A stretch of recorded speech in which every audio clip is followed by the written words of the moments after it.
Right then, on the home straight. Here we go. So Everyone's still here as well. Yeah. Yeah, there is just a couple of questions about protecting the seeds from birds. Yeah, go on. So what's the best way to protect seed from birds? Yeah.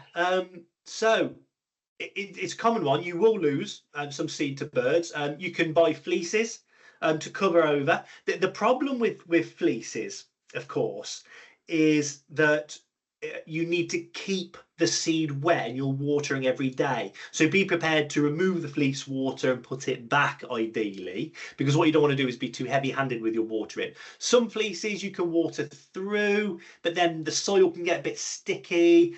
So you can use fleeces. CDs on sticks spinning around. Hopefully the neighbour's got a cat. The only time I've ever wished there's a cat next door is during lawn renovation season. The birds will take some. I find that the fleeces, to be honest with you, a little bit more hassle than normal. I would just leave the bird feeder nice and full and make it really easy for them, to be honest, except you're going to lose some seed to the birds. Old groundsman that taught us how to do cricket pitches, but 25 plus years ago, he used to chuck a couple of handfuls of seed on top so that the birds would take that seed and not the stuff underneath the topsoil. Yeah, yeah. I don't know whether it worked. Yeah, yeah. Probably just well, he'd been doing it to the seed. He'd been doing it long enough, and I guess he's thinking that the seed I took care of to actually place under the soil surface and get down there. Actually, John, just have this handful of seed over here. Again, that was on cricket pitches. Yeah. Fleeces can work though. Generally, what fleeces tend to do is try and keep the moisture in and keep the temperature up. That's generally what they're used for, but it can be a good option if you're willing to remove them, water and put them back. Watering, so we're into aftercare now. We're there, we're done. We're sitting down, cup of tea. The hard work's over. But this is the section that people then negate. They forget, they think the work's done, and they don't see the maximum results that they could. It's imperative that you've got a good watering program. You want to water every day for the first week.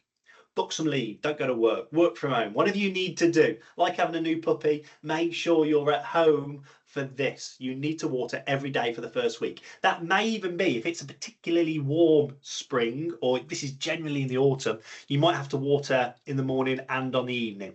Ideally, you're trying to keep the seed constantly moist. Into the second week, we can move to every other day. Okay, there's a little bit more moisture in the ground by now. You want to keep the seed and soil wet. Don't overwater. Not too much, not too little. It does sound a little bit specific, but by overwater, I mean you don't want pools of water creating, because then the seed will just lift and float away. You'll get washout. Another problem, if you have torrential rain after a lawn renovation, that can cause washout of the seed, which means you've then got to go back and kind of catch up. There's a, again, video on YouTube of me repairing the cricket pitch last year. We did the whole lawn renovation and had torrential rain and massive washout. If you want to go and see what that looks like. Use a sprinkler, whichever one you have, oscillating, rotating, really doesn't matter, but make sure you get water on. Again, another reason why spring lawn renos work better for domestic, you're more likely to have the hosepipe bans in the autumn than you are in the spring. Mowing. Now, everybody wants to get out and start mowing that grass. It will start to look a bit kind of disheveled, like you'll have the old grass will start to grow quite quick and it will look uneven and bumpy, and you want to go out and cut it. Don't. Wait until you see the new grass has sprouted 2 leaves. Okay, generally that's where you want to be. Don't rush. You're going to do more damage by going out a couple of weeks early than you are by going out a couple of weeks late. So really be patient. Cut it high, at least 30 mil. Okay, that'll allow you to ride over the new grass and just keep the old grass trimmed. Cut it regularly, so you don't want to be removing more than 1/3 of the blade. And if you're using a rotary mower, make sure you're putting a new blade, or you've at least sharpened your blade. So it's not just snapping the sword in half, it's actually producing a nice tight cut.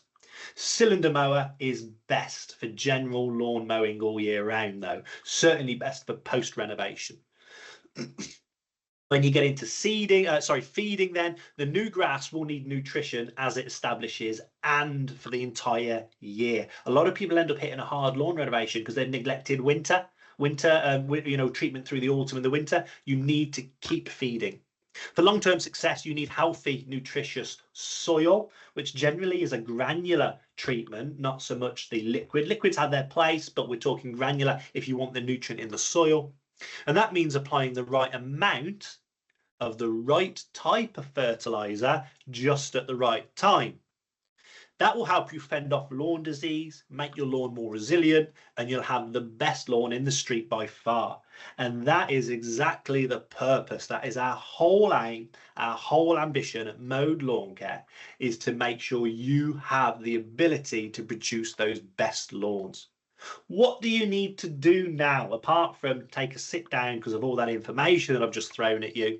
You need to plan your lawn renovation. If you go to mowd.uk, you can measure your lawn. We've got a lawn measuring tool. Do it from the comfort of your own chair. You can also look at our lawn care plans. If you tell us what you want, we will recommend the plan based on that. We also are selling lawn reno products now, so a pack. Everything you need that we've discussed today for materials based on the size of your lawn. And if you want to subscribe for a lawn care plan over the year, you're going to make sure that all that hard work you're putting in now stays for the entire year. And when you've got that family Barbie, you've got the kid's birthday, you've got the 50th, your lawn will look immaculate. We have, like I mentioned to start with, the best support. I'm not even gonna pretend we're second best. We are the best support you will find. The hours that we are accessible, we generally have somebody on our online chat when you're doing your lawn. That means weekends and in the summer on the evenings. Okay, so online chat, you go on the website, you'll find one of our team on there. We've got the Facebook community, search Mowd on Facebook. We've got loads of blogs, so many videos, and I'll also be sending out to all of you one of our PDF lawn care guides. If you come to the RHS show, we'll be giving those out as well at Malvern in May time, but we will send you an electronic version of that. Get your phones out. That is a QR code. If you scan, that'll send you to our social media links, and they'll all be listed so you can follow us along. That's Facebook, TikTok, Instagram, YouTube. And finally, because all of you are still here, then we would like to extend to you an offer by way of saying thank you for your time, which is a Saturday morning. We would like to offer you a discount. If you go onto the website and enter sub 10, you will get 10% off a whole year for your lawn care plan if you choose to go with us. If you are planning a lawn renovation, then if you enter REN10, that will give you a discount from all of our lawn renovation products. That is the seed, the fertilizer, the topsoil, even the spreaders. And don't forget, once you buy that products, you're part of the Mowd family. You've got access to us whenever you need us.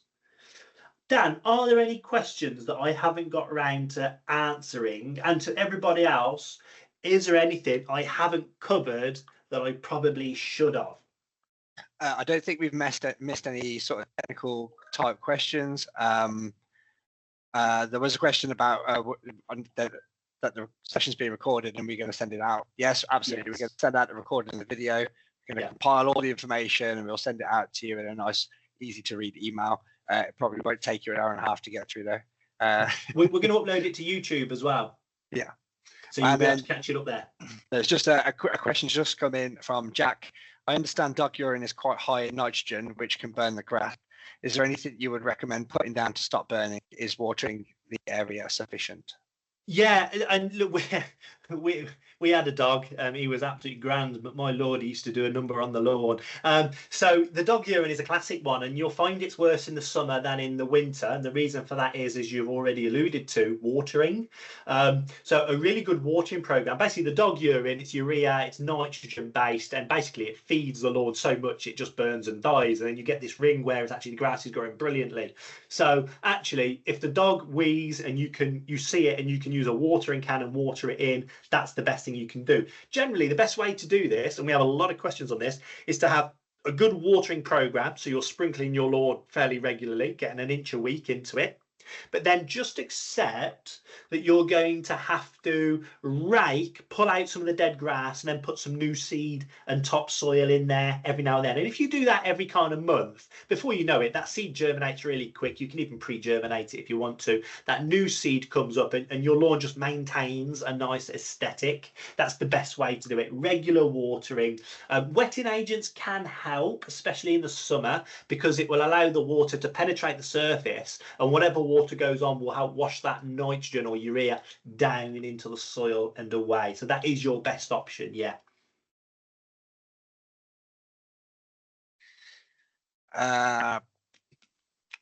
If I wanted to stand and use the garden hose to water it in, how long wide in between should I need to do this for? Yeah, so we're aiming for, basically I get a tuna can, which my wife hates because she doesn't like tuna, but I eat all the tuna and then I go out into the garden. I've washed it out, obviously. And once that tuna can is full, I put a sprinkler down. Once that tuna can is full, I know I've put enough water down. So I guess what you need to figure out really, you've got to look at the seed, you look at the surface and figure out if it's damp or not. Now, don't let it pool. I would kind of go back and forth over the lawn 3 or 4 times if you're hand watering, because it is a lot more concentrated. But I would, for the sake of 15 quid, recommend a sprinkler. It is just a much more even and controlled way of doing it. If you are going to get the water down, in the morning is great because it stays moister for longer, and at night is brilliant because it stays moist all night. Don't get into the habit of watering at night though, especially in the summer. It's okay while we're doing lawn reno, but it's not a good time to water at night, because then your grass stays wet and humid on the long summer nights, and you can encourage disease if you do that regularly. Just to give a quick idea on how long it takes to water, I've got a hose which covers about 120 square meter, a sprinkler in a big rectangle. I'll put the tuna can down. It'll take about 4.5 hours with a throughput of about 12 to 14 liters per minute. So it could take a long time. So if you're standing there, you'll be standing there a long time. Long time, and then you're likely to underwater then, because I love standing with a hose watering, but it will get boring at some point. Anything else to top off? I think we're good. Excellent. Thank you. Yeah, thanks everyone for sticking with that this morning.